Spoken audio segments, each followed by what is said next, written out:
You know, there's a couple components that you have to have when you're flipping heavy cover with a jig. The first is you need a high quality, high speed reel. This is a 𝗙𝗘𝗔𝗨𝗏𝗘𝗗, 8-3-to-1.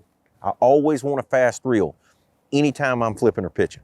And the big reason for that is where I can pick up slack quickly and I can be really efficient by getting that bait in and getting it back out there. That high speed reel helps that. And also when you're fishing shallow, heavy cover, those fish have a tendency to move real fast. And that way I can always keep the line tight and there's no chance of that fish ever getting slack. Now rod wise, these are my 𝗙𝗘𝗔𝗧𝗦 signature series. I have two. I have a 7/6, what I call a pitching rod, and then I have a 7/11 flipping stick. They are both great rods for flipping and pitching. One is considerably heavier than the other. The 7/6 is probably the rod I fish with the most because of most situations that we go to.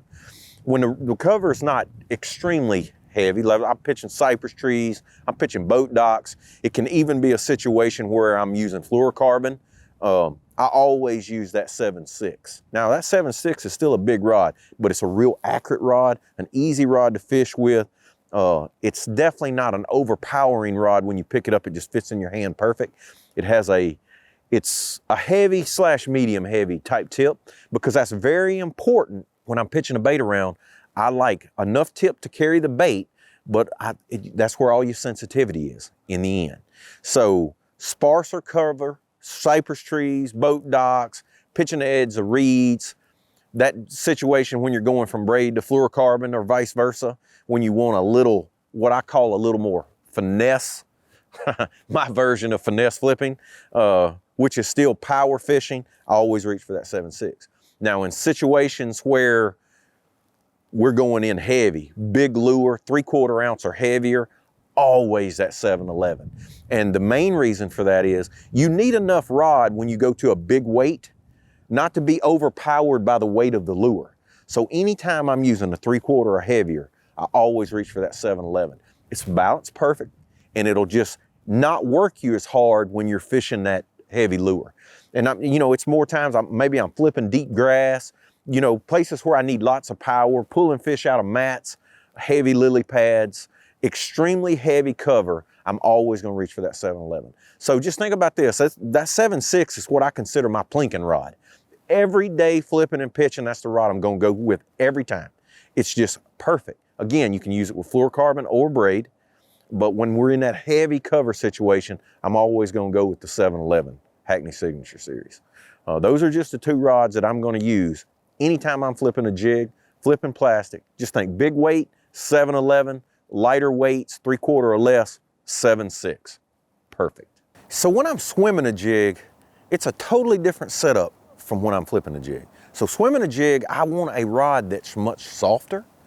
And because you're fishing a lot of times I'm fishing that swim jig at a high rate of speed.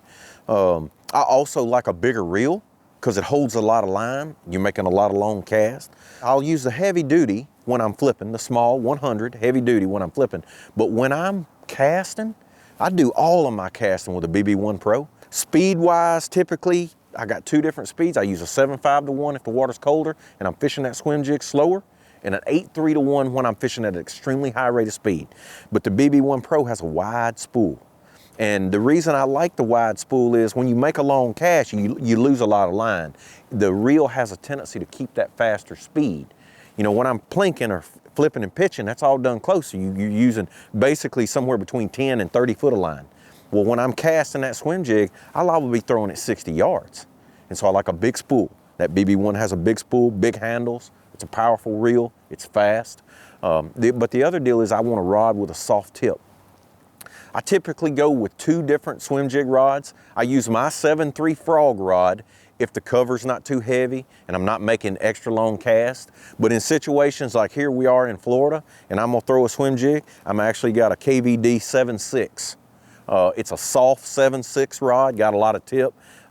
It's definitely more of a parabolic medium heavy. It's not a fast rod. I like it here just because the cover is really heavy and I'm making extremely long casts and I like that extra length. But most of the time I like the 7.3 frog rod. It's plenty rod for swimming a jig. But again, think about it. You want a soft tip, braided line 99% of the time.